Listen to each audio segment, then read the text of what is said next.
Hello friends, ये electrochemistry का chapter है हमारे पास में और कुछ फॉर्मूले हैं क्योंकि इलेक्ट्रोकेमिस्ट्री से 12th सीबीएसई में जो है न्यूमेरिकल ही बनता है। ठीक है।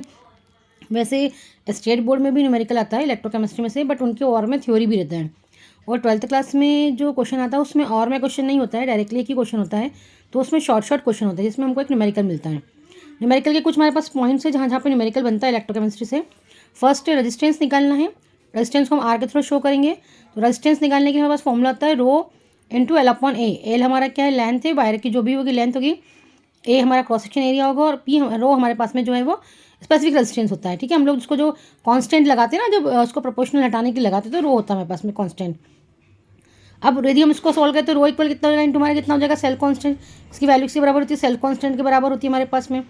सेकंड फॉर्मूला देखिएगा, कंडक्टिविटी और स्पेसिफिक कंडक्टेंस दोनों बात एक ही है।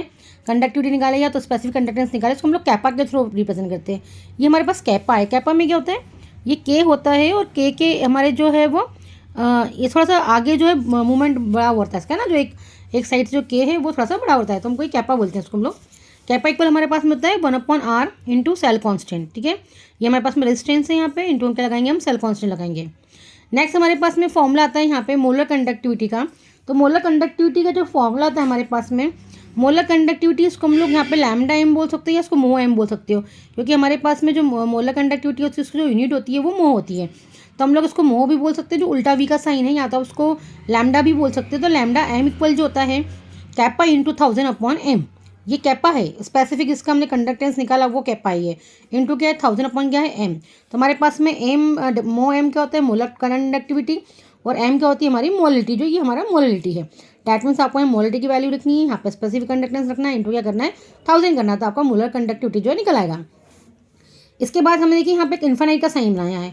तो ये हमारा क्या है, मोलर कंडक्टिविटी कहाँ पे एट इन्फानाइट डायल्यूशन, क्यों, क्योंकि ये वीक इलेक्ट्रोलाइट के लिए होता है, जिसको हम लोग कोलरॉश लॉ भी बोलते हैं, है ना।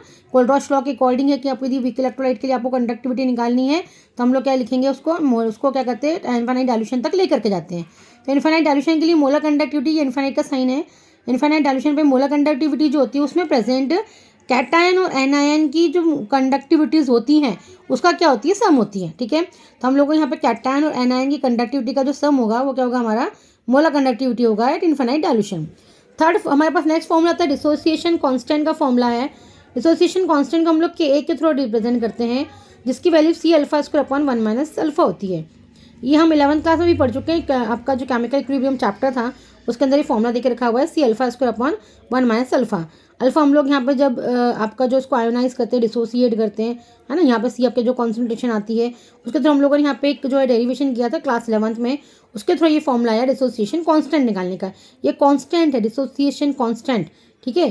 फिर इसके बाद हमारे पास में आता है ईएमएफ निकालना है। तो ईएमएफ सिंपली हमारे पास में फॉर्मूला है ई कैथोड माइनस ई एनोड, मतलब आपके पास में ई कैथोड की वैल्यू देकर रखेंगे, ई एनोड की वैल्यू रखेंगे, दोनों को माइनस करेंगे तो आपके पास में क्या आ जाएगा, यहाँ पे ईएमएफ आ जाएगा। ठीक है। नॉन्स इक्वेशन हमारे पास में दिया है, नॉन्स इक्वेशन के थ्रू हम लोग ई सेल की वैल्यू निकालते हैं, है ना। ये ई सेल इक्वल हमारे पास में क्या होता है, ई नॉट मतलब होता है स्टैंडर्ड सेल वैल्यू होता है, माइनस आपके पास में है। ये डायरेक्ट कैलकुलेट करके वैल्यू हमने निकाला है, 2.303 को कन्वर्ट करेंगे आर टी इन सबको, तो हमने डायरेक्ट एक वैल्यू निकाला हुआ है, क्योंकि हमको आर टी सबकी वैल्यू लिखने की जरूरत नहीं है, हम डायरेक्टली यहाँ पे पुट करेंगे। हमको इसका इम्प्लीमेशन केवल और केवल न्यूमेरिकल में करना है, तो हम लोगों ने पूरा सॉल्व करके यहाँ पे वैल्यू लिखा हुआ है 0.591 अपॉन एन, एन मतलब नंबर ऑफ इलेक्ट्रॉन कितने पार्टिसिपेट कर रहे हैं, लॉग अपॉन एनएड की वैल्यू, एनोड है ऊपर नीचे कितना कैथोड देके रखा हुआ है। तो ये हमारे पास में दोनों सेल का वैल्यू देके रखते हैं, जिसके थ्रू हम लोग क्या करते हैं, यहाँ पे ई सेल का वैल्यू निकाल लेते हैं। लास्ट फॉर्मूला हमारे पास में स्टैंडर्ड गिब्स जो है वो एनर्जी देके रखा हुआ है। तो स्टैंडर्ड गिब्स एनर्जी के लिए हमारे पास में फॉर्मूला है यहाँ पे, देखिए गिब्स एनर्जी को हम लोग रिप्रेजेंट करते हैं यहाँ पर डेल जी के थ्रू, डेल नॉट बोलो, डेल जीरो बोलो या डेल, ठीक है, नॉट है हमारे पास में। डेल जी नॉट इक्वल होता है minus n F E naught cell value. ये ई नॉट सेल वैल्यू पहले आपको निकालना पड़ेगा। ठीक है। ई नॉट सेल है, एफ मतलब फैराडे कांस्टेंट है, एन मतलब आपका नंबर ऑफ इलेक्ट्रॉन है। ठीक, इन सबको यदि हम लोग कैलकुलेट करें तो हमारे पास वैल्यू आता है यहाँ पे 2.303 आर टी लॉग के सी। अब ये जो फॉर्मूला है ना, ये हमारे पास एक फॉर्मूला मिल गया हमको यहाँ पर। ठीक है।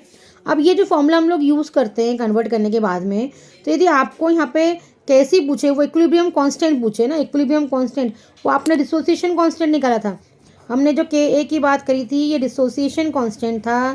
के सी जो हमारा होता है वो इक्विलिब्रियम कांस्टेंट होता है। यदि आपको ये निकालने की बात की जाए तो इसको कुछ नहीं करना है, इसको उठा करके बाहर लेकर के आना है और पूरा फॉर्मूला उसको जो है वो इसको रिटर्न ले करके बाहर ला करके उसको सॉल्व करना है। ठीक है, जब आप इसको बाहर लेके आएंगे ना, लॉग कैसी की वैल्यू निकालेंगे तो वो एंटी लॉग में लास्ट में जाके कन्वर्ट होगी। ठीक है, इसका यूज़ आपको जो है वो न्यूमेरिकल में करने को मिलेगा। तो हमारे पास में कुछ फॉर्मूले दे के रखे हुए हैं। ठीक है, इलेक्ट्रोकेमिस्ट्री के फॉर्मूले हैं और इलेक्ट्रोकेमिस्ट्री न्यूमेरिकल बनता है। तो मोस्टली जो है हमारा जो न्यूमेरिकल बनते हैं वो स्टेप बाय स्टेप, क्योंकि सीबीएसई बोर्ड में 3 मार्क्स का एक यदि क्वेश्चन आता है तो वो 3 पॉइंट में पूछता है, सीधा 3 नंबर में एक पूरा क्वेश्चन नहीं देगा। 3 पॉइंट में क्वेश्चन बोलेगा तो आपको पहले क्या निकालने के लिए बोलेगा, कंडक्टिविटी या स्पेसिफिक कंडक्टेंस निकालने के बोलेगा केपा। देन आफ्टर क्या बोलेगा आपको, मोलर कंडक्टिविटी यदि दे के रखी तो डायरेक्टली इन्फाइनाइट डाइल्यूशन में पूछेगा।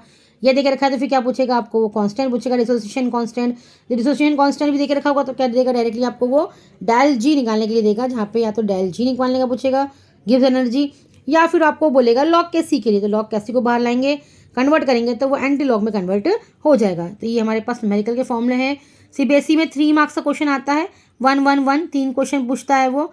ठीक है, और या तो 3 मार्क्स का पूरा क्वेश्चन पूछेगा तो उसमें 3 स्टेप में क्वेश्चन पूछेगा। एमपी बोर्ड में ऑलमोस्ट जो है वो कोलरॉश की एप्लीकेशन से न्यूमेरिकल आता है। बाई चांस कभी कभी जो है वो स्पेसिफिक कंडक्टेंस या सेल कांस्टेंट पूछ लेते हैं। ओके।